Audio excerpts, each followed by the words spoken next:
I'm joined by three incredible panelists who we're so grateful for giving up their time and their expertise and their knowledge. Anneka Williams from Spark Foundry, Tom Nolan-Jackson from De Winters, and machine learning engineer Chloe Seivwright. We're incredibly grateful for them for giving up like this solid block of time to really delve into how to build diversity and inclusion into advertising. So without further ado, I'd like to say hi to Anneka, Tom, and Chloe. Give a little wave or something. Say hi. Cool. And then let's dive into our first question, which is just about getting to know you a bit more and allowing you to introduce yourselves a bit more. So what do you do? Tell us a little bit about yourself, your company, if you'd like, and your role specifically. Let's start with Anneka. So hi guys, my name's Anneka. I am a media consultant for Silence Media. My day job is working as a digital investment manager for Spark Foundry. I've been in the advertising industry for about 6 years plus. I've worked for a range of big media agencies to really small independent ones. So I've had a varied experience across the board, from offline media to now digital media and everything in between that one. So yeah, spent a lot of time in advertising and marketing, and just really here to share my knowledge, experiences and things that I've come across whilst working in the industry, and how I'm here to confront the change for diversity and inclusion moving forward. I've been working with Lee and Yaz for the past few months on this diversity and inclusion workshop. And just really excited to be a part of the panel here today and just have a conversation about diversity and inclusion and what it means to not only me, but to all you guys here, and just to really get down to the finer detail of what it actually means, and not just a sort of an overcast and just a word or a phrase that's thrown around, and just see how we all really feel about it and open that line of conversation with not only ourselves and within our internal companies, but with the clients that we're working with and the people that we interact with every day. So yeah, that's me in a nutshell. Amazing, thank you. And sorry for butchering your name there. Tom? Hi everyone, my name is Tom Nolan-Jackson. I work for an independent media agency called De Winters. We specialise in West End products, so theatrical shows, musicals, plays, and so on. It's been quite a challenging year for that industry, so I'm kind of quite recently back to work. I've been, I guess, within media now for approaching 5 years, which does make me feel quite old. But I'm not. I'm the right side of 30, and I guess kind of everything that Nika's really said there, I absolutely echo that, and I'm really looking forward to this conversation and talking more and more about it, and also giving a bit of insight into what we're doing as an agency currently to help make the right changes happen. Wonderful, thank you, Tom. I think actually you're probably the perfect example of exactly what we need in the industry at the minute, where you've got this breadth of experience and, over some time, but you're still quite young and quite knowledgeable about like some of the changes happening in the world and some of the changes that we need to be pushing for as well. Chloe? Hello, so nice to meet everyone. I'm a machine learning engineer and researcher, born and bred in South Wales, but now living in London. And I work primarily on speech and voice technologies. I've been working in industry for about 4 years now at a big tech company, and that in that time I've worked on like a bunch of different aspects of speech technologies, but primarily like text-to-speech systems and QA systems for search. So that's kind of like my day job, but I'm really passionate about trying to decentralize access to computer science education. And so like, what do I mean by that is that I believe that people should have the opportunity to access the resources they need to pursue careers in computer science. And I'm kind of motivated by the idea that it's really strange to people to hear that, this lady from South Wales now works in I've worked in California, in like all of these really, popular and well-known places, but it's kind of strange to them, like, oh, how did you get into this industry, being from kind of a place in the world that I think some people think is remote, which is kind of not true. But I think like opening up this access is something that I'm really trying to do for young aspiring computer scientists. Thanks. Amazing. Thank you. And that really raises such an important point that we definitely want to cover in this conversation around creating access to these roles and opportunities and jobs that people aren't even aware of exist, let alone how they are going to find a route into them. And if you come from, certain backgrounds, never seeing anybody who looks like you in those positions. So never really necessarily feeling that you have you can find a place in those spaces. So thanks for raising that, and we'll definitely cover that as we go on in the conversation. But I want to start the conversation by just talking about like diversity and inclusion more broadly and what that means to you specifically. To me, in all the work that I do, this is one of my greatest passions. And it's something in a lot of ways that I feel like I don't even necessarily have a choice in doing. Like, I believe in a fair world, in an equitable world where we recognize, the differences and the advantages and disadvantages that some people are born with, and that we all have responsibility in making the shifts and changes to create some equality. So I want to put this out to the group. What does diversity and inclusion mean to you? I'm going to start again with Anneka. Sorry, only 4 months we've been working together. It's one of those ones. It's once you hear it once, it just carries on, doesn't it? So diversity and inclusion for me, as you mentioned, Jazz, it is a moral imperative. It's something that it became more of an issue that I wanted to get a grasp of as I furthered into my career. Like, just starting out in the industry, I was just so eager to learn, and it didn't really occur to me that certain factors of companies not being diverse and inclusive can limit me of trying to progress, or didn't have access to certain areas of learning or things like that, just giving me this sort of glass ceiling which I couldn't further my experience and once again progress.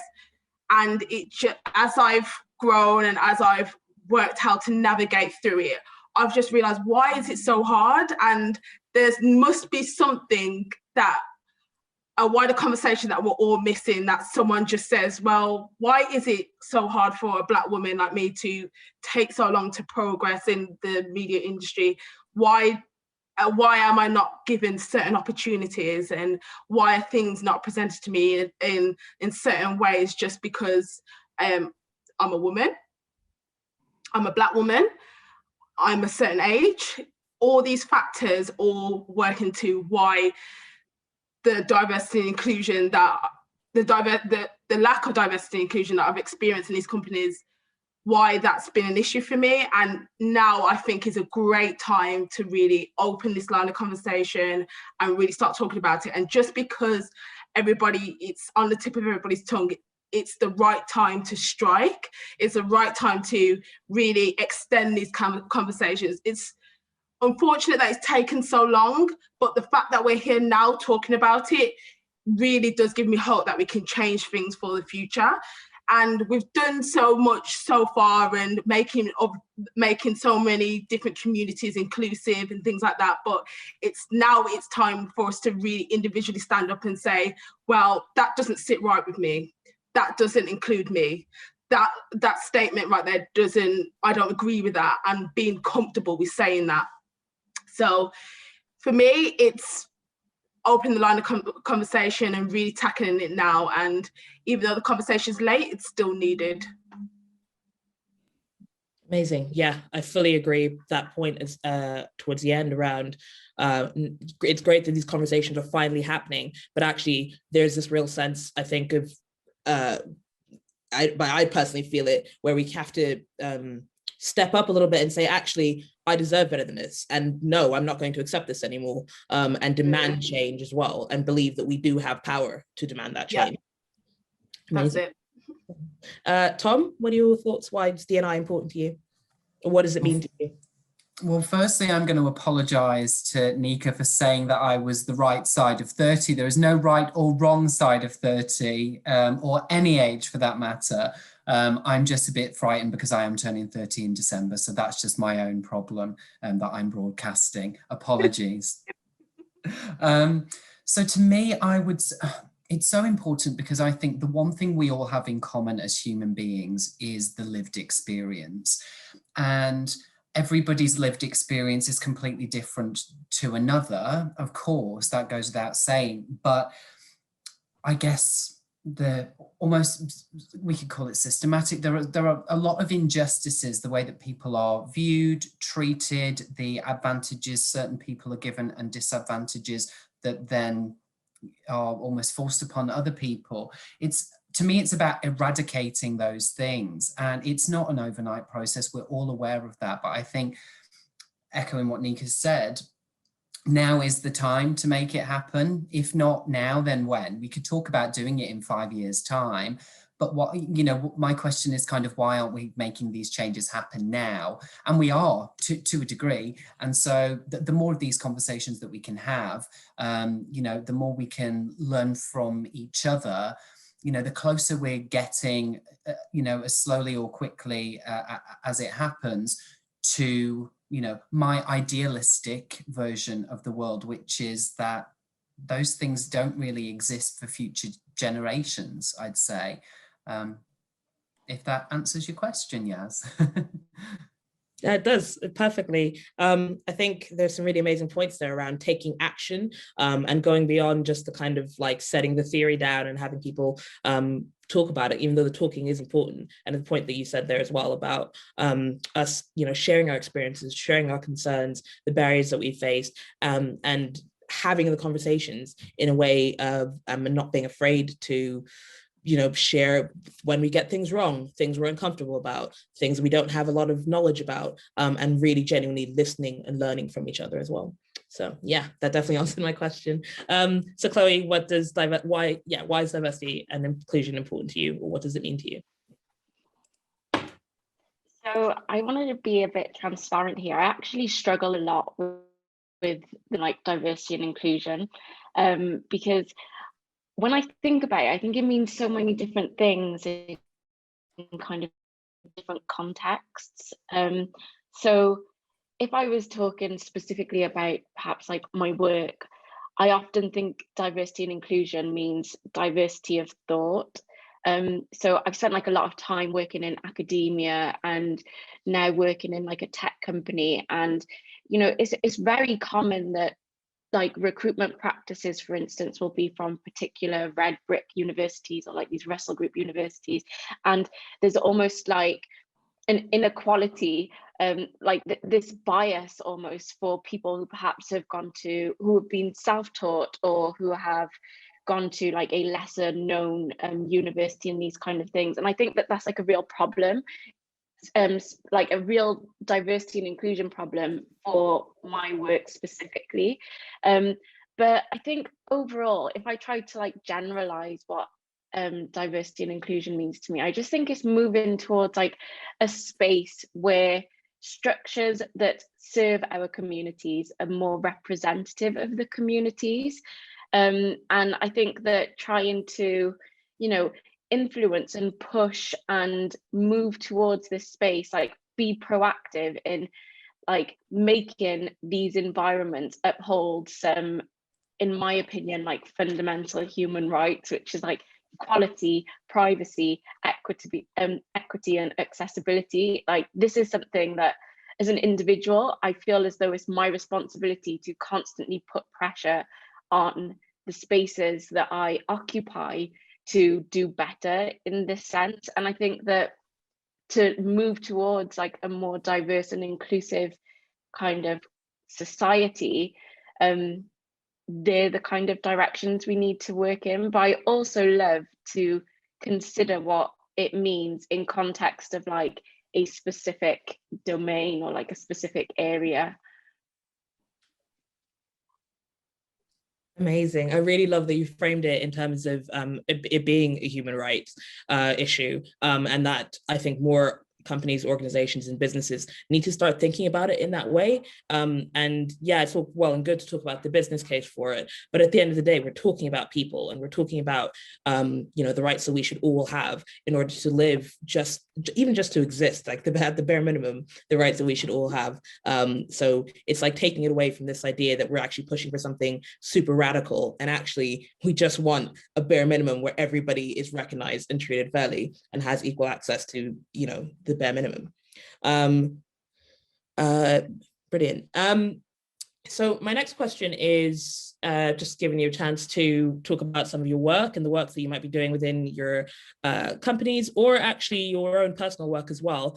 Are there any specific D&I related initiatives that you're currently involved in, or that you've recently worked on that you're really proud of? And let's start with Tom this time. Happy to.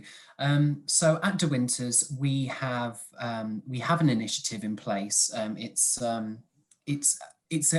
open dialogue at all times, really, between a group of volunteers from across the business and with our leadership team. So as part of that, it's allowed us. We're not I wouldn't say we're a particularly diverse agency currently, and we're all aware of that, and so it's the conversations are quite interesting, because there's almost a, well, how would we know about representing certain voices if those voices aren't represented within the agency? But I think there's a hell of a lot of allyship across our agency, which really aids those conversations. The theatrical world is another that is perhaps not as representative as it could be. There certainly are productions out there, and productions that we work on, that are perhaps a little bit more inclusive. But as part of our agency mission, it's about finding ways to diversify the audiences, not only that we're reaching with our advertising campaigns, but how that changes almost the makeup of an audience when our shows, they're currently not open, but as soon as they do reopen, how can we make a difference there? How can we make theatre feel perhaps less exclusive and more accessible? So I'd say that that's kind of our mission, as well as many other things, recruitment, the partners that we're working with. We work very closely with Silence, and that's a brilliant relationship. And it's great to see all the work that Silence is doing in the digital space in terms of diverse marketplace, etc. That's not necessarily something that's happening across the industry.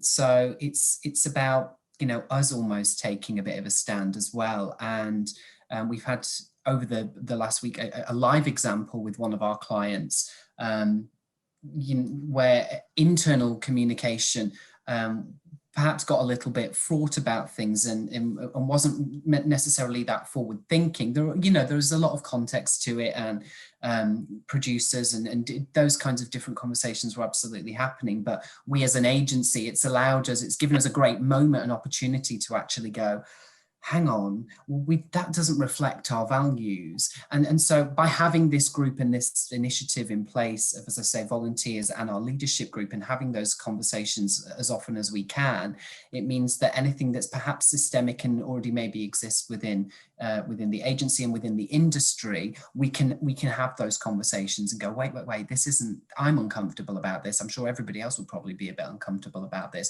So how can we make sure that this doesn't happen again? So it's a lot of moving parts. And as I kind of said at the beginning, it's, our client base has been really, really, really heavily hit, of course, by COVID and the closure of theatres for the last year. So we're perhaps a little bit further behind where we might want to be at this point in time, but all progress, I do think, it's still progress and is still valid. So hopefully that gives loads of context and I haven't just rambled on about rubbish. No, absolutely. There's so many good points that were coming out there that I wanted to touch upon. And firstly, being that like, no matter how big or small the movement, like it is so important that we just keep moving forward, that we just keep progressing. And I hope that like if this COVID period and lockdowns and working from home has taught us anything, it is that like any kind of productivity and progress is important. Let's just take it and not beat ourselves too much about that.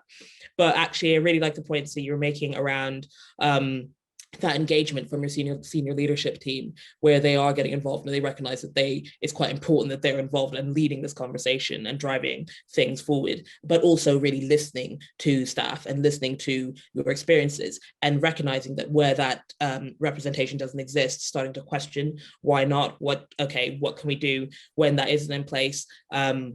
As you were saying about like reviewing your recruitment processes and how you're engaging audiences and what audiences you're not engaging, them taking that moment for this reflection process, this reflection period, so that when, things do start opening up again, you can really reconsider how you've been approaching things previously and start to change that.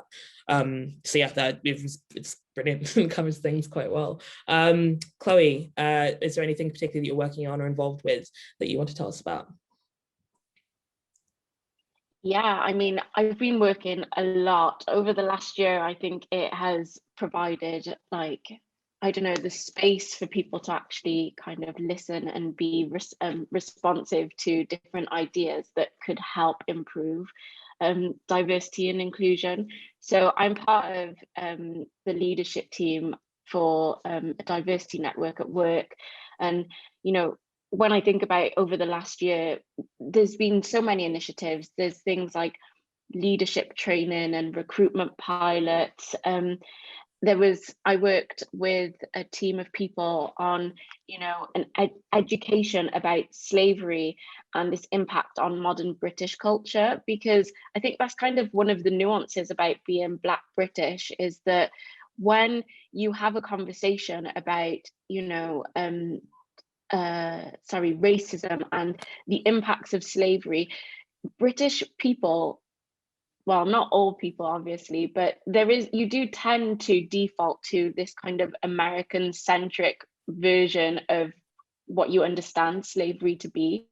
And I think there's like a lack of education in the UK, mainly because of the history curriculums that we've been taught in schools and like just in general, that we don't quite kind of piece together how it impacts, our societies currently. And so there's like a bunch of organizations. The Black curriculum is one that I know has got like a lot of kind of publicity almost, and it's something that I've connected with the team there on how can we make that better, how can we kind of almost reform our education syllabuses to be more representative of of these societies that are impacted and now living in Britain. Like, it's not okay to just eradicate or like brush over this whole history which impacts like communities of people so much. And then there's like other things. So in my work, for one of the things that I feel like really positive about is that I've had opportunities to push ideas and influence things that like directly impact our end product. So I worked on an initiative and like a project that helped to deliver kind of a more respectful user experience on racial justice related questions. And just trying to like tap into these kind of local grassroots organizations to see if like there's opportunities for bigger companies to collaborate, like this community engagement, and just to open up opportunities and I think to knock down some of the barriers that marginalized communities often face when trying to interact with kind of these big global companies. So I've worked a lot on that, kind of brainstorming ideas, badgering people for time to kind of give sometimes just a reality check and work. Like there's been times when I've just said to a senior manager, I need to speak to you because every time we have a meeting, the initial conversation is about rugby and I don't care about rugby. And so I feel like I can never be involved in that initial conversation, and they're like, oh, okay, we'll talk about something else. And like, just sometimes giving people a reality check has helped. So I've been very vocal and active, I think, in trying to push different initiatives. Amazing, thank you. Yeah, such a good point, and kind of reflects on what we were saying earlier around actually you just saying, why am I having to listen to rugby chat all the time at the start of these meetings? Why, you know, that doesn't have to be how it's been, or how things continue to be, how these meetings start, just because that's what you guys are used to. Can we shift that and recognize that there's other people in the room, and there's other conversations that are probably a little bit more pertinent to be having. But I also really like that around, you're talking about like curriculum and educating people about histories. And because there's often this conversation or this idea that like, especially around like the impact of the slave trade and colonialism on like Black British people and British people of color, and who, you know, were from ex-colony countries and things like that. And this like lack of understanding or connection to any kind of history. And like, I think people really underestimate the importance of that. And we'll talk a little bit more about representation and like what that can really mean to people. But I also really like the point you're making around thinking about your end products and how they're talking to communities and how they're actually impacting communities. And we'll talk about that a little bit more as well. But thank you.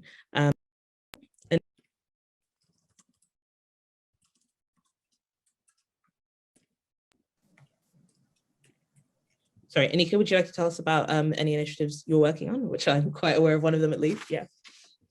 Sorry, I didn't hear that. So yeah, the quite short and sharp, but the initiative that I'm working on and I've been working on for the last few months is the Diverse Marketplace.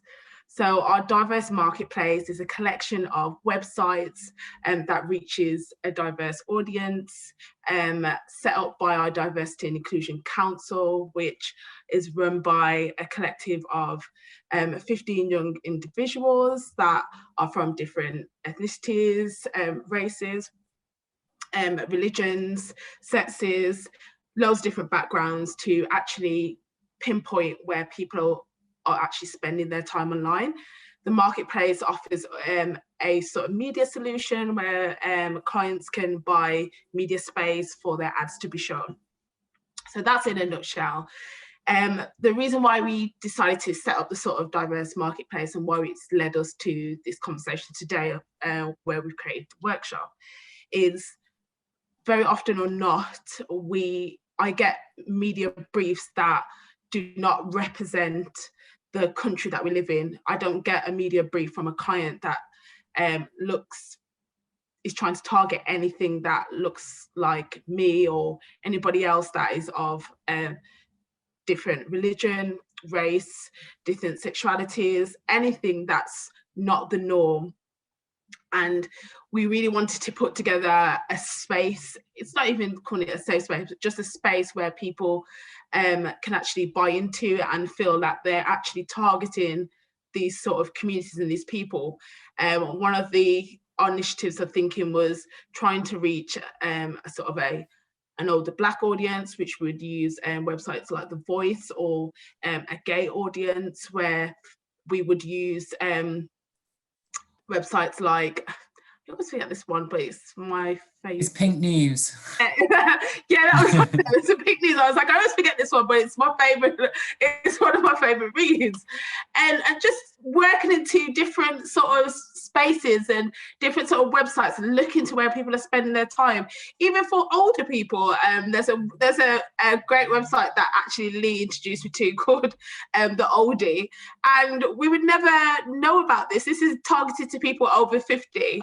And just because we're not at that point in life, like, it's something that is ignored and people are not spoken about. But all these communities exist. It's not just centered around race. It's not just centered around sexuality, religion, sex. It's a load of different things, and we all have to be respectful of not just placing ads on the Daily Mail where half of England will see it. And it's just being aware of that, and being aware that sometimes your product will attract different smaller target audiences, and being comfortable to say, I want to spend my money on this diverse marketplace with these smaller websites because this is where my target audience is.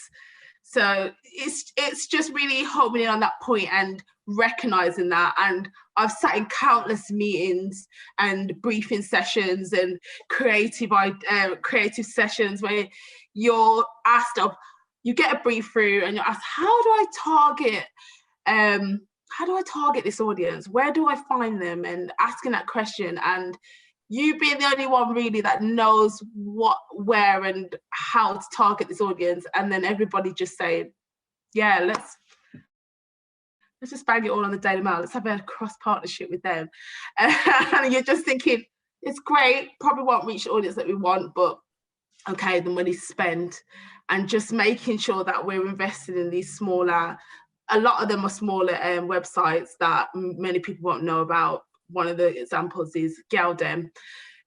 Really amazing content and really there for the young Black voice of a woman. Like, there's so much different content and things that we can pull out there, and it would be great to be placing your ad if it was something really tailored to them on this website, and just being open to spending your money, which a lot of the time in working for big clients like I have myself, is not a thought at all for any of these people. So it's really putting it in front of them and telling our clients that this is what we should be doing, and not even convincing them, but having them have that light bulb moment where it switches on and just says, you know what, we should consider this. This is something that we haven't tried to do before, and it's something that we should be including moving forward. So yeah, really proud of the marketplace that we've started, created, and we're still building on. So yeah, that's the main initiative that I've been working on in a few months, to really champion diversity and inclusion. Oh yeah, and it's such a great initiative, and I think there's a couple of really good points that came out of that, particularly around the idea that, like, just because there might be a small or a niche group doesn't mean that their needs and their wants shouldn't be addressed. And actually, is society not made up of lots of small little groups? So isn't it more important that we're targeting and trying to find ways to reach all those different groups, rather than just going for this blanket idea that in theory might reach, half the people, but are those people really engaged? Are they really going to be loyal? Are they really going to tune in and say and feel the impact of being recognized and of being, the fact that their niche interests are, and they're not even that niche. A lot of these groups, like Galdem and even like the Oldies and The Voice have quite a broad range of people that they attract, and that they and Pink News, of course, like huge platform. But it's just that I guess like mainstream companies don't necessarily realize and recognize just how big those platforms actually are. Cool. So Chloe, Yaz, can I jump in for one sec to say also, in terms of business sense, regardless of what your product is, the vaster the more diverse, I guess, the audience that you're reaching, the more people you're reaching, in theory, the more products you're going to be selling. So it makes absolute sense on a business level for the clients that we're working with, as an example, to be actively looking to diversify those audiences. Otherwise, you've probably got a bit of a shelf life as a product, because you're limiting yourself as a business. So yeah, I just thought I'd jump in with that. Yeah, and you're absolutely right. Like, we should be, or the companies should be really thinking about, like, if you're, you don't continue growing by just sticking with the same pool of people. You have to keep looking for new audiences and engaging new people in ways that kind of make sense to them. So there should be this natural sense of adaptation that forms the, how these industries work anyway. But it's kind of surprising that a lot of this stuff is still kind of new, and a lot of agencies and companies are still thinking, are still a bit uncertain, or still a little bit like not sure what the steps they need to be taking are. So I think that's also why it's important with the diverse marketplace that you're actually giving them some solid, like, right, you wanted some steps, here you go, start thinking about it in this way, start investing in this way. And at least it's a step one, and hopefully that builds and continues those conversations, and then you start to see some more shifts happening in terms of how they're approaching these different groups and being more relatable to them.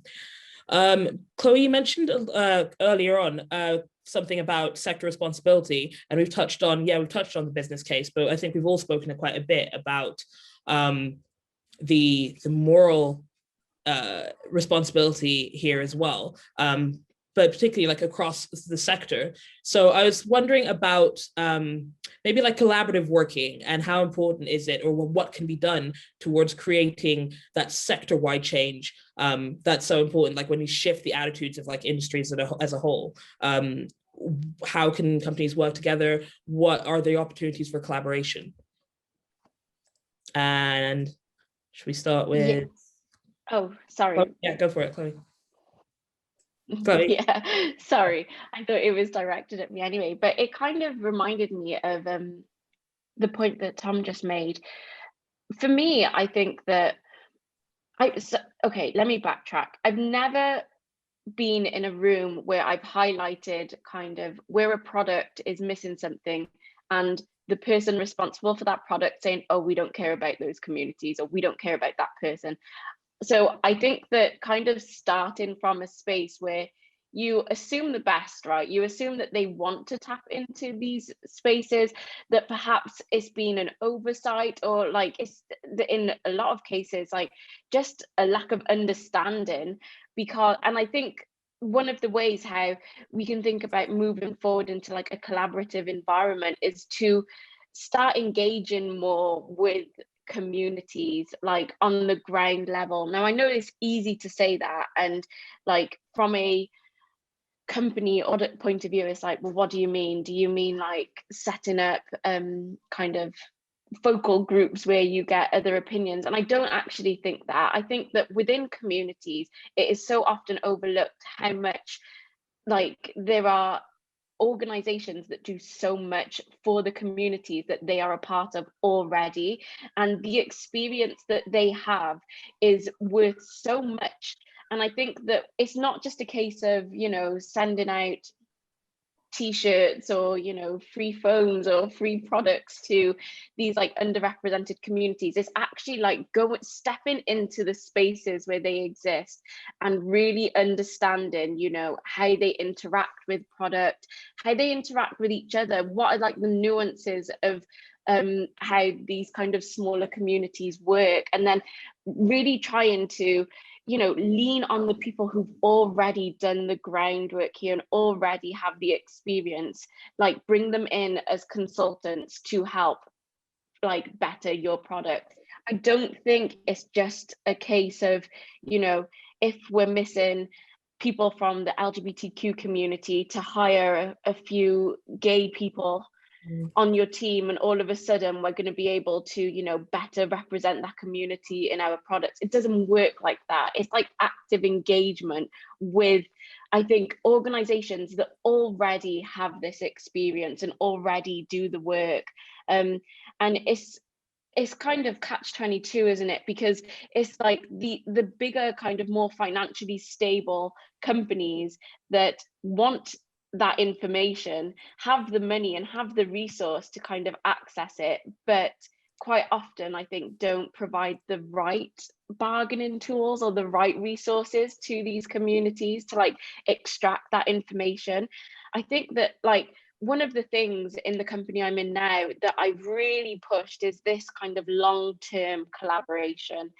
There's been like, I at the very beginning, I spoke about me wanting to, you know, drive more accessibility in computer science. To me, it doesn't actually mean going into a school and doing a workshop once a year and, you know, really inspiring people on this one day and then leaving and them not knowing, how could I possibly get there? What's the roadmap? Like, I don't, like, inspiration helps a lot, but I think that, you know, almost less is more, in the sense that if you did less work over a longer period of time, I think it would be more impactful than a large campaign at like a very kind of trending point in time. And I think that in general, communities and organizations and like charities that do a lot of really hard work, there's resilience for them to just like jump onto these, like collaborate with these corporate companies, because there's not much trust there. And I think that that's something that companies need to do, right? They need to work on fostering trust with these kind of smaller organizations, perhaps, or like smaller charities, so that there can be this kind of long, mutually beneficial collaboration. Yeah, they're my thoughts. Sorry if I'm ranting a little bit. Not at all. I mean, you have answered like 5 of my questions, but it's so good, and you framed it in such a like well thought out way. And you've touched upon so many like excellent points, but I really like the point around that follow through, and that it's not good. Like, yeah, it's good enough to, inspiration is great, but actually you still need to continue that work, continue building and nurturing those relationships and creating genuine long lasting relationships, because this work needs to be ongoing, as we said. Like, even if it's small steps, those steps are important if they are consistent and continuous. And so, yeah, we definitely can't overlook them. We can't devalue them, and devalue like that it will take time to build these relationships. There's a lot of skepticism. There's a lot of mistrust, and a lot of it is very like justifiably so. Kind of following on from that, I want to ask and continue this conversation around how to build these authentic connections, and how can we steer away from like performative action and away from like, you know, the black squares that do kind of nothing at the end of the day. Anneka, do you want to have any thoughts around how to build authentic connections? Yeah. So initially it starts internally. So people can instantly see if a brand is not authentic in what they're doing. If they're just posting a black square because it's the time to do it, if they're literally just hired a token somebody just to be on their team, just to represent, tick the diversity box, people see right through it. And there's one thing that I love to death about the generation just below me, is that they call it out more than we or my parents would like know about. And that is what we need. So now organizations have to internally say, how do we actually authentically do this? And it's okay for them to say, I don't know how to do this. I need some help. Can somebody help us? Bring in somebody to do this, and start these initiatives with internally in their organizations. Before you can start executing this as an external thing, you need to do it internally. You need to be the champion of bringing in as much diverse people on your team in order to have this, the end product to be diversity, to be diverse and inclusive, and people will see that automatically. You don't need to put on these big shows of saying this is what we do and we're here for this and we stand for this. You don't need to do that without attacking it internally first. And once you do that, the message will trickle down, and it will be something that actually just happened. Chloe, you've got your hand up. You want to add on to this? Oh. No, I'm clapping. Oh. It was a reaction. You were Yes. saying that, and I was feeling it. I was like, yes, what you're saying. It just has to be, that's the only way to be authentic. Like, everyone can fake it till they make it, but somebody is going to see through it. So until you do it internally first, and making sure that your organization reflects what you are trying to portray, that's the only way to do this. It's the only way. Well, for me anyway, that it just seems like the only way. And like I said, the fact that people are calling out more and more now makes this an even harder job. And so you should be literally sitting on people's necks and just saying, well, this isn't right. What are you going to do about it? How do you tackle this? And people should be comfortable now just saying, I don't know, teach me. I need help. How do I do this? What do I say? How do I address this? Nobody is right in anything. Nobody knows everything about everything. There's parts of diversity and inclusion that I don't know about certain terms of how to address people, certain communities. I don't know everything about diversity inclusion. I only know my own personal experience, and talking with other people and talking with different communities and getting that understanding and the will to learn can only help us move forward with that. But for me, as I said, it's an internal thing first for it to be then to be an external thing. Yes, 100%. Because like, with those black squares, for example, like, you know, people had these knee-jerk reactions of like, oh, we've got to do something. We've got to be seen to be doing something. And it's like, well, people don't care about that. What they want to see is the actual work being done.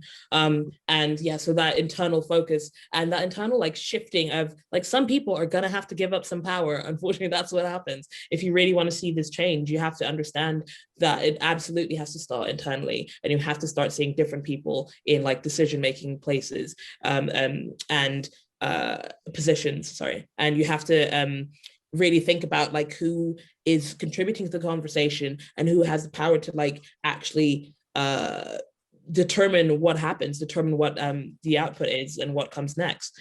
And so, yeah, you have to just, this like that diversity of thought that was mentioned earlier, bringing in different perspectives, which will relate to different backgrounds and different experiences, but doing it in a really conscious way where you are aware of who isn't present and that you like why you're doing that work. Why do you need these voices, these different voices?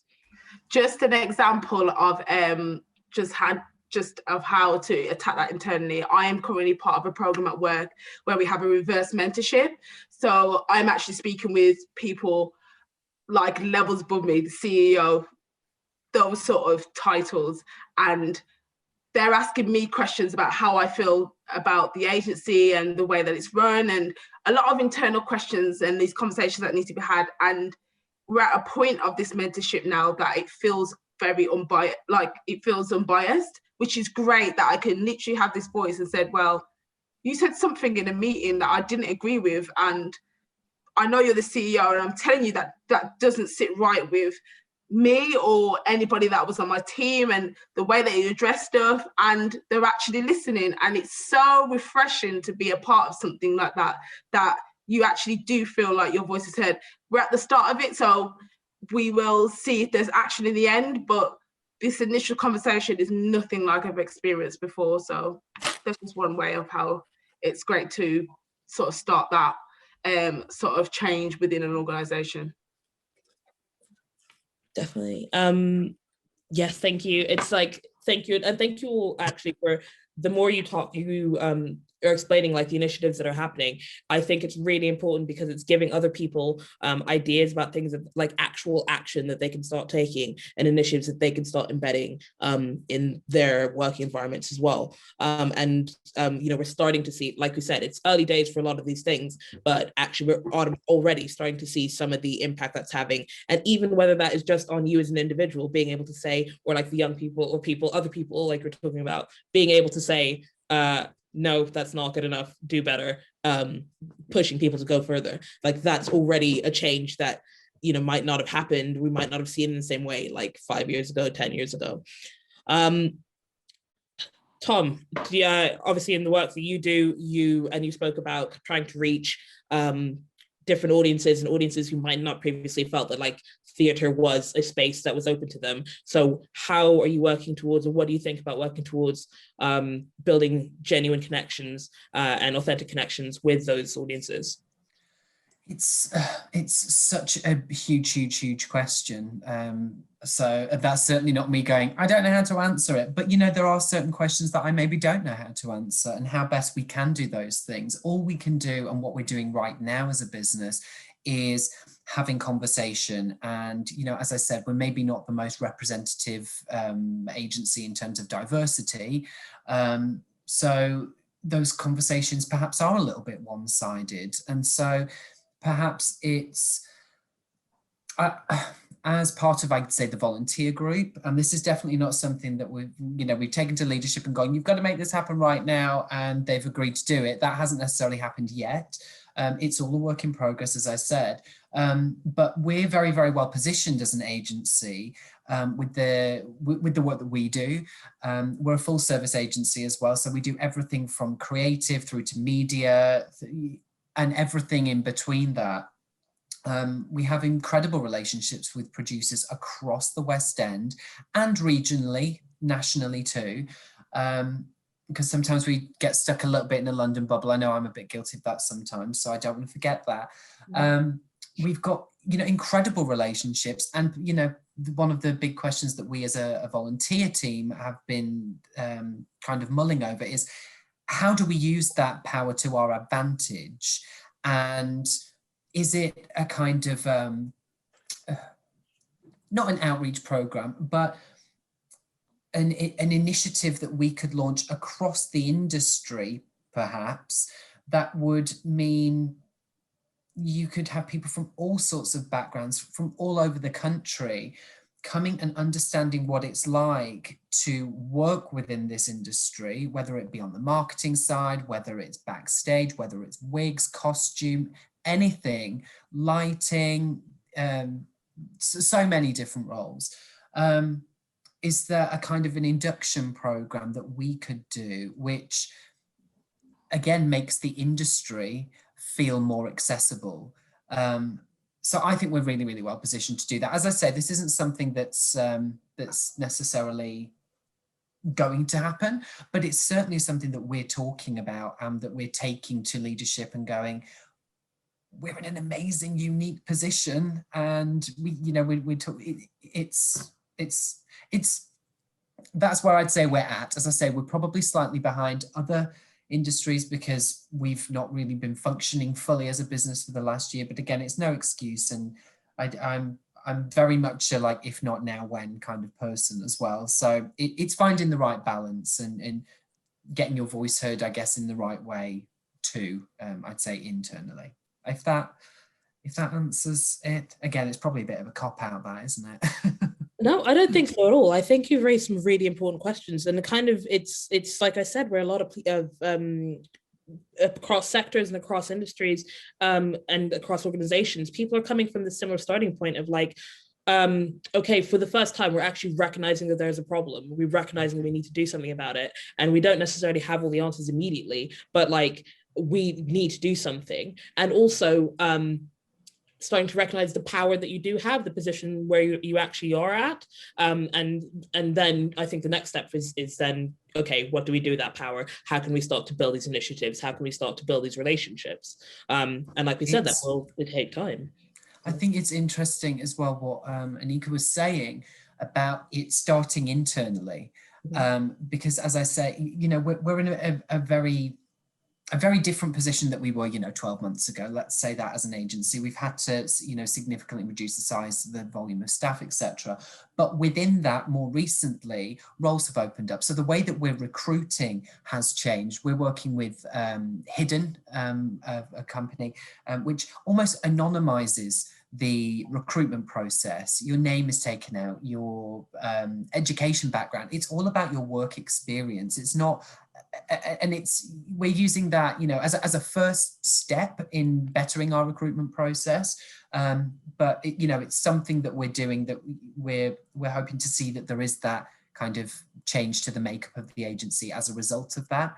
And again, it's all progress, I think, and it will be interesting to see how well it works and whether we are able to diversify our kind of workforce that way.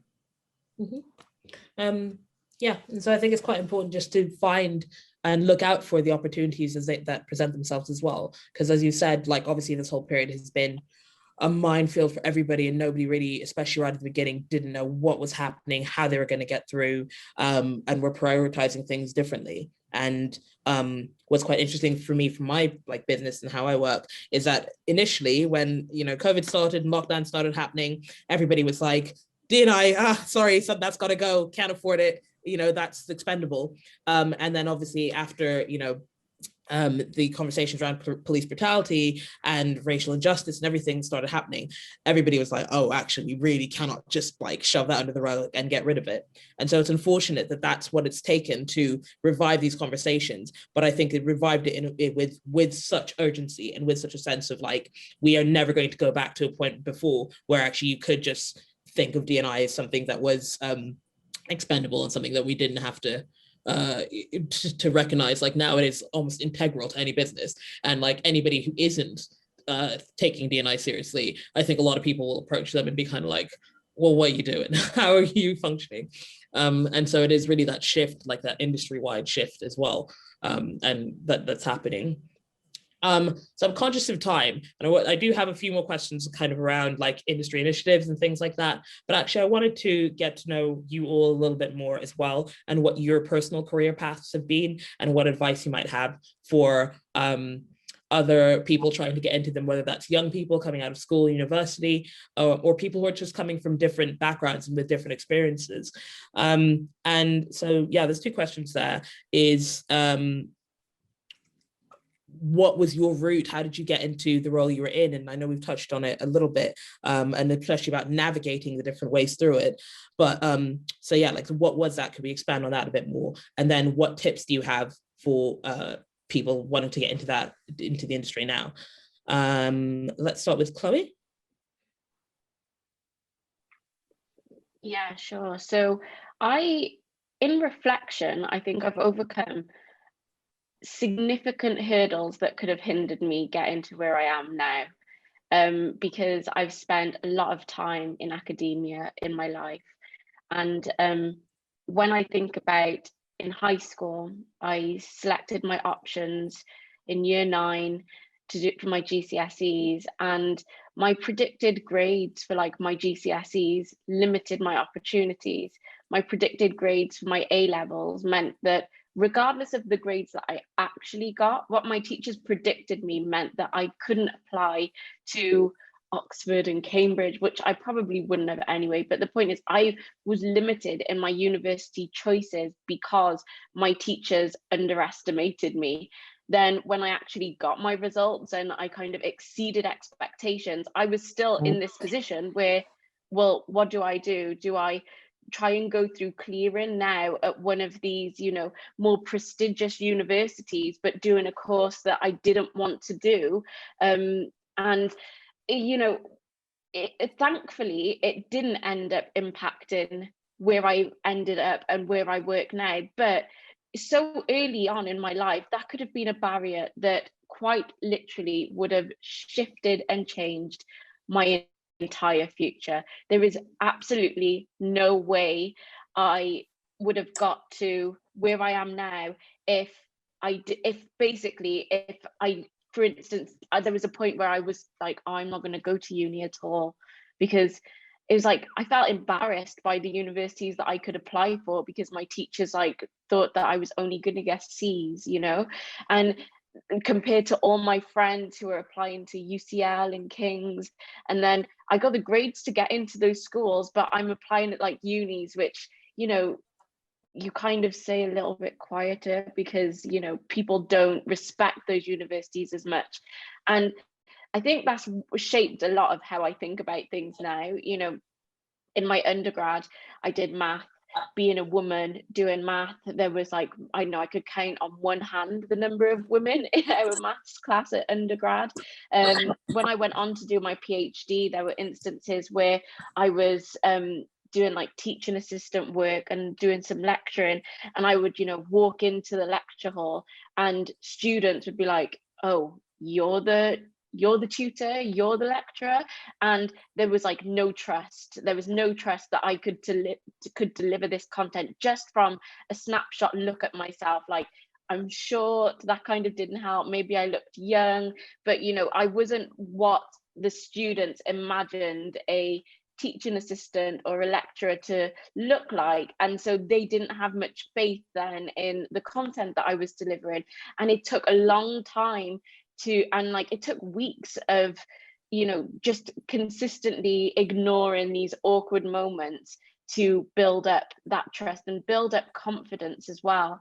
Then when I think about stepping into industry out of academia, which, you know, when you go to these international conferences and these like research groups, women at this level working in, you know, electrical engineering schools, which is what the kind of broader school that my PhD research fell into, very few people there.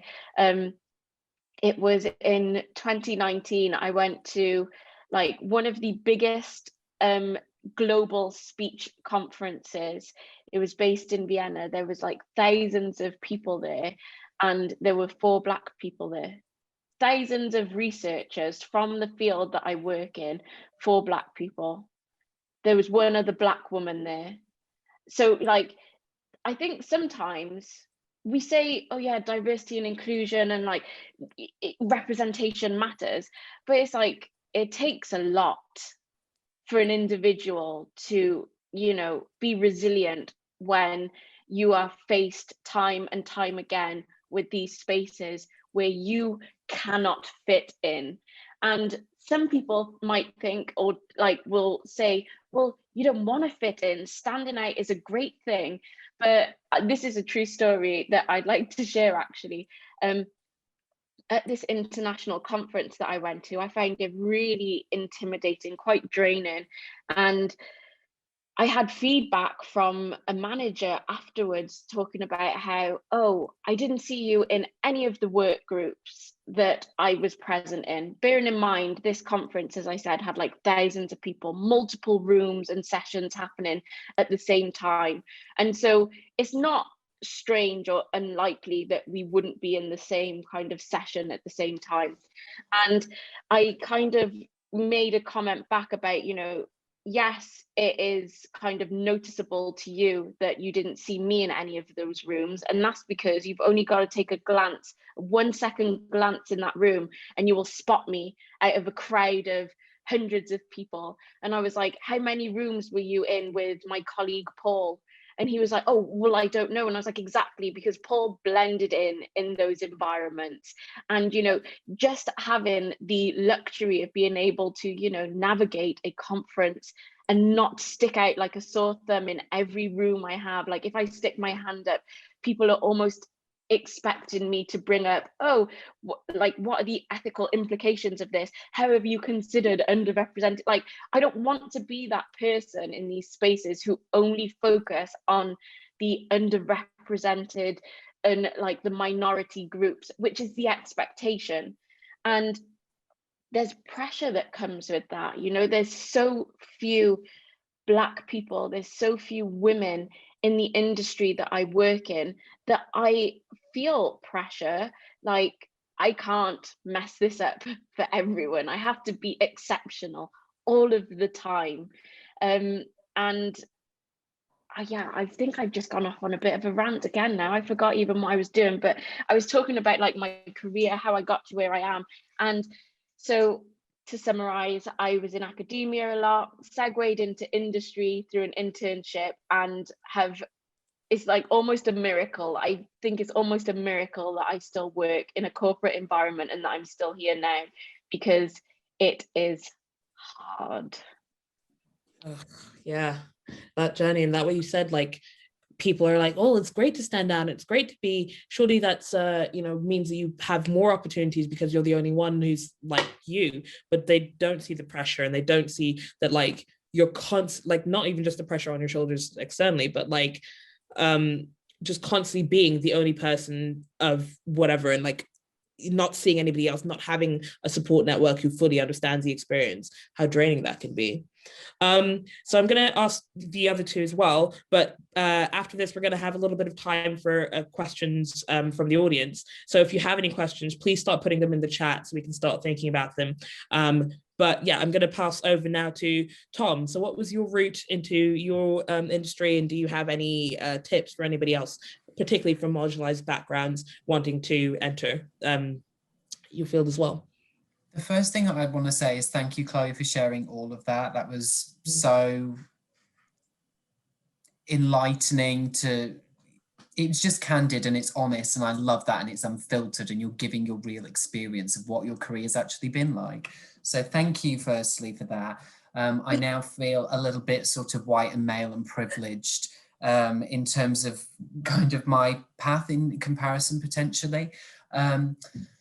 So I was definitely not an academic kind. I think Chloe and I maybe differ in that sense. I I had the brains at school and I just didn't really apply myself. I thought, no, I'm going to be a performer whenever in my life. I'm going to be a pop star. I'm going to be an actor. I'm going to be in Corrie, like one of those things. And that was kind of my mission in life. And I was very, very fortunate that I was accepted to go to drama school as kind of my university experience. And 4 months before I graduated, I thought, I don't like this anymore at the age of 21. So I thought, okay, well, I'll move back home for a bit and kind of figure out what I'm supposed to do from here. And I'm from Wigan originally in the Northwest. I don't think my accent probably tells you that, but it's true. I was still 21, so I moved home for about 6 months and tried to figure it out. And my mum essentially pushed me out of the nest again. And sent me on my way to London. I moved down here. I worked in a call centre very briefly. I then got my first full-time job in print sales, which was for a very niche publication. I was there for I wasn't there for very long, but it was, it was a great learning experience. And that's, I would say in my early career, that's absolutely the most kind of representative place that I had, or diverse place that I'd worked. I then hopped over to doing some events, which was probably the most, let's just call it, suburban place I've ever worked. And yeah, I don't think there was much diversity there whatsoever. Yeah, I think I was the most diverse person there, and I'm a white male. I am gay, openly gay, but I'm a white male, and that's as diverse as it was. I then moved into digital ad sales. I was there for about a year and a half, and that was, ironically, given how little I applied myself in school, I was working for a digital business that specialised within the education sector. So that was great and taught me as much as I kind of needed to get, and then that just told me, you've got to go and work at an agency. I was working with media agencies and selling to them, and thought, no, I want to be doing what they're doing, because to me it just seemed so glamorous, and they always seemed to be out for like long lunches on Fridays and all of these fabulous things. So I was very, very lucky in that I was offered a role at Mediacom, which is the largest agency in the UK. That was amazing, absolutely amazing. It was hard work, very long hours, but I loved it. I was there for about 2.5 years, and there was a bit of a restructure within the agency, and I thought, oh, I don't like this. What they're doing over there at De Winters, that I like my theatre, I love all of that sort of stuff, and it felt like it was kind of marrying together my interests from when I was younger, with, I guess, my professional qualifications, if you like, or credentials. I don't really have many qualifications, so if I were to give advice to I guess almost my younger self, because I don't know how, my advice is not going to be universal, and it's not going to apply to everybody else, because we don't live in an equal world. But if I were to give advice to my younger self, it would be just believe in yourself and just keep going, because I've definitely done jobs that I didn't enjoy. But I've kind of found where I belong in a way, within at least a media agency. If that covers everything, yes, I don't know. No, it does. Sorry, I'm just keeping an eye on the chat as well. It really does. Quick question, is it as glamorous as you thought it was going to be with the long No way, absolutely not. They say perceptions are reality. Perceptions are often quite deceiving, I think. And Anneka, what was your route, and any tips? Yeah, so I'm going to be quite candid here. I literally went to uni, once again, a bit like Chloe, was predicted ridiculously low grades, wasn't accepted at my chosen universities. And then when I got my grades back, they were like, hey, come here. And I was like, forget it. You didn't want me at the start, so I'll go to my second choice. Ended up going to my second choice, loved it. It was more of a social time at university for me, because I realised that the course that I was on, it had all the basis that I had of everything that I'd learned from like my A levels and my high school education, but it was missing something, and I didn't know what it was, because the route that the place that I'm in today, my university education actually didn't contribute much to it. So one of my tips, when you'll see when I take you through my route of, would be not to necessarily, not thinking that university is the be all and end all. Mm-hmm. So anyway, I progressed, and my first job in the industry was working literally buying television. Now that sounds crazy for anybody that's not in the media agency. I literally was the assistant. I was a broadcast assistant for one of the biggest media agency networks, Dense Wages, and I was literally punching in numbers, doing reports, doing all that groundwork.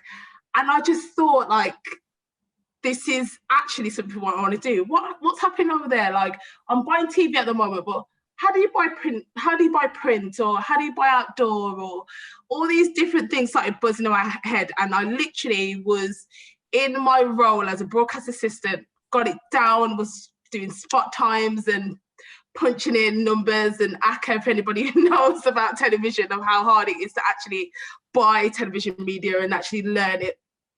Doing that for about a year and a half. Then I moved to my second big agency, MediaCom, which really gave me a basis of all the other medias that I'd never had exposure to before. But coming into the industry and learning TV as one of the hardest medias to first have any sort of experience with was a great stepping stone for me. And then going to MediaCom really gave me a basis to really say, okay, then that's fine. I've brought TV now. I'm going to buy print. I'm going to buy outdoor. I'm going to buy digital. Was there for about 2 years, had an amazing plethora of experience. The people that I worked with, some amazing people, actually long-term friends now.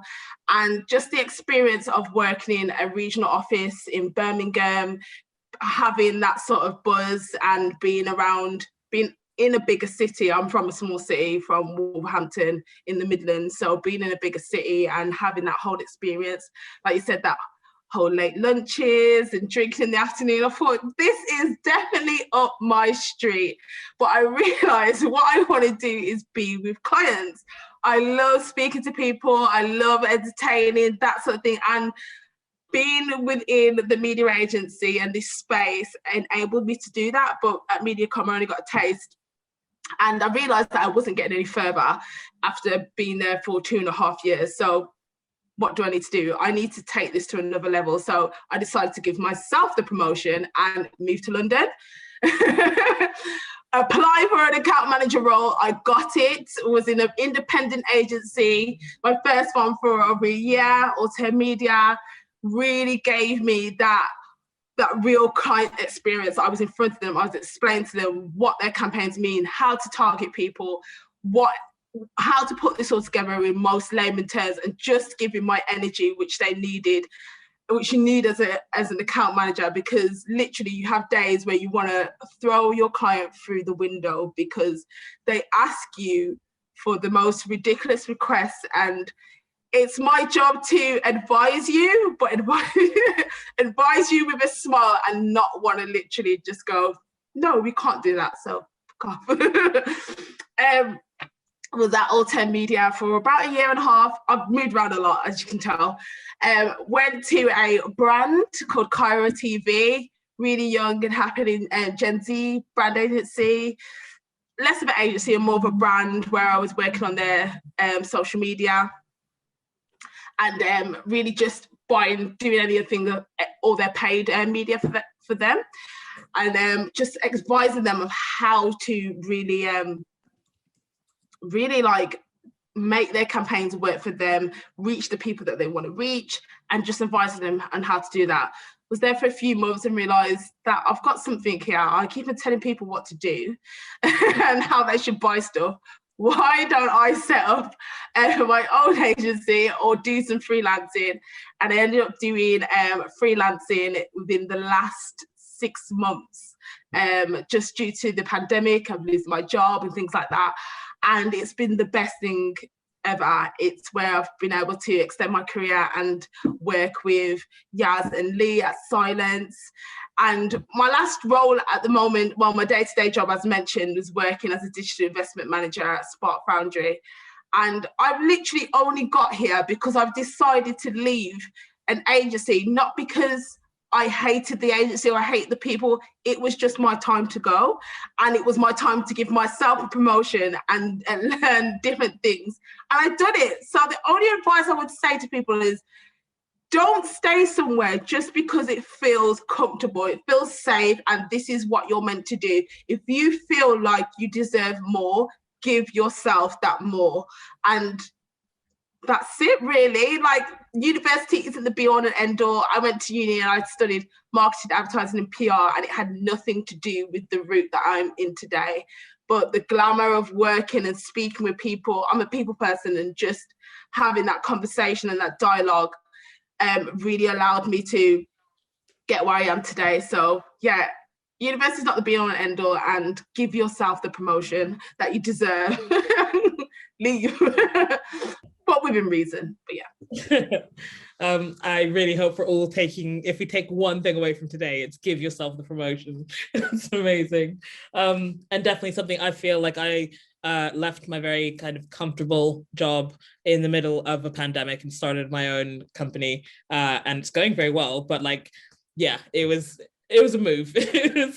But yeah, like I couldn't have predicted just how quickly things have grown and developed, but it was just about having that push to say, like, I'm gonna just go for it. And like, you know, I was kind of lucky to be able to do that in many ways, but also I definitely, there was a shift in my mindset, which was like, okay, you know what, I'm going to go for it. And actually, I don't think I can afford to fail. So I'm going to just do everything necessary to make sure this works.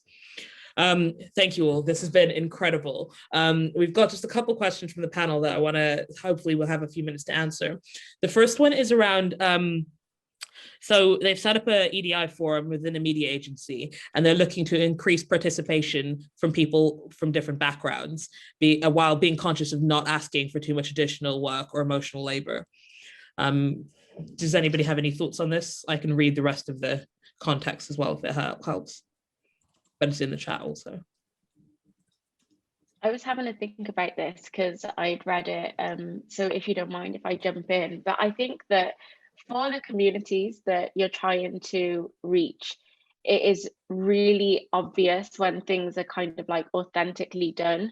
I think really trying to, you know, collaborate with talent from those communities in a way that gives them like creative freedom to, you know, produce something that will resonate with that specific group.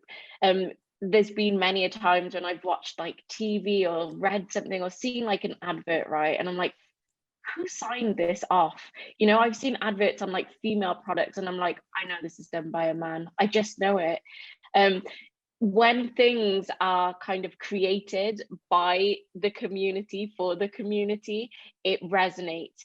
And so I think there's a great opportunity for media companies and just like larger corporate companies in general to have a kind of open collaboration with creators who already know how to best serve those communities.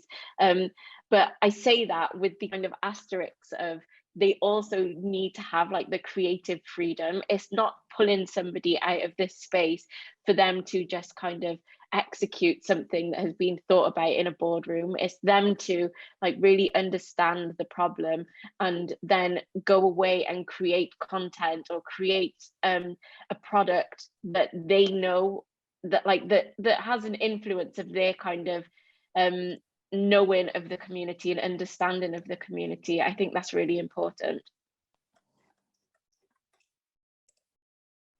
Thank you. I hope that answered the question a bit. Do Tom or Anneka, if you have any thoughts, feel free to jump in as well. I was going to jump in, and I could be misinterpreting it just because it's in writing and I've been chatting away and stuff.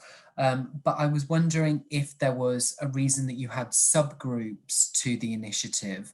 As I understand it, it sort of says that the particularly the group on races have very low signups. I wonder if there's kind of a conversation that can be had that's across everybody who's volunteered, regardless of the subgroup. Just bring everybody together and perhaps have that conversation with everybody in the room, if that makes sense. Yeah, and I think so. Catherine's responding to say, Catherine, you can also come on mic. We've got a few minutes left if you want to explain further. But yeah, sure. Sorry. So yeah, like that's a really good point. I think we decided to go with subgroups because we thought that it would be a way for people within these different communities to understand that they're here to be represented as well, and that maybe it would kind of focus conversation. So for example, we've got like a really thriving LGBTQ plus group, and they're kind of organising events and things like that. So the idea was to focus specific topics, but definitely they're conscious of the fact that that might not have been the right way to go in terms of making people feel that they have to join this specific group, or because they're within that group, it's their job to have those conversations. I think that's another conversation we can have as well. Yeah, I think that's a great point. Like, this is definitely a moment for finding solidarity and thinking about collaboration. So if you've got a group that's doing things quite well, what learning can you take from them? How can you do, like, if they're doing events and things, how can you, even if it's just a couple people, work with that group to make it a more inclusive event in terms of like reaching different like identity groups, and looking for opportunities there as well, like we're saying, to work together instead of because if there is importance and there's relevance in having specific space for specific experiences. But I think at the same time, like, there's definitely a lot to be said, and it seems like in this situation, around building that collaboration and working together as well. Thank you so much, everybody. Could I add a point as well? Sometimes it's about the kind of branding of these initiatives. I know one of the things that we noticed is when we would have like conversations, if it was called about like, let's talk about race, or, an honest conversation about racism, we would have a lot of participants who were Black or people of color join. Not so many kind of white people felt comfortable to enter a space which was kind of branded, let's talk about race. Whereas like, you can have that same conversation and you call it like allyship, how to better practice allyship, and you find you have like, it kind of almost opens up to people who would feel just slightly uncomfortable. And I think, sometimes just branding these initiatives, like having like meet someone who you don't know, that could, the conversation could be like tailored to anything in a situation like that, but there's not this kind of initial anxiety of, oh, what if I say the wrong thing, or I wouldn't want to take up space where I'm not welcome. I think it's really important about getting that branding right, so everyone starts either like hearing or participating in these conversations. Yeah, thank you. And like, a great way to wrap this up, I think, when we're talking about branding and how we're thinking about the messaging that we're putting out and what that's saying to different audiences. Okay. Any final questions, really quick, literally like a minute left of final questions? Okay, in that case, I really want to thank our whole panel. You've all been incredible. There's been so many like insightful points, learning from your own personal experiences, but then also talking about some of the initiatives that you're running, and then just like understanding your perspectives on certain things. It's just been so useful and so inspiring and motivational, and I hope we've all like can take like so much away from this today, and if nothing else, give yourself a promotion. So thank you, participants, everybody, for joining as well. Please, could we all put our either social medias are the best ways to interact or contact with your work? Could you put that in the chat? panelists, sorry, not necessarily just everybody. But yeah, if you can put your information in the chat, and it'd be really great if we could follow what you're doing and just learn a bit more about you and your work. And good luck with everything. And thank you for your time today as well. This has been incredible.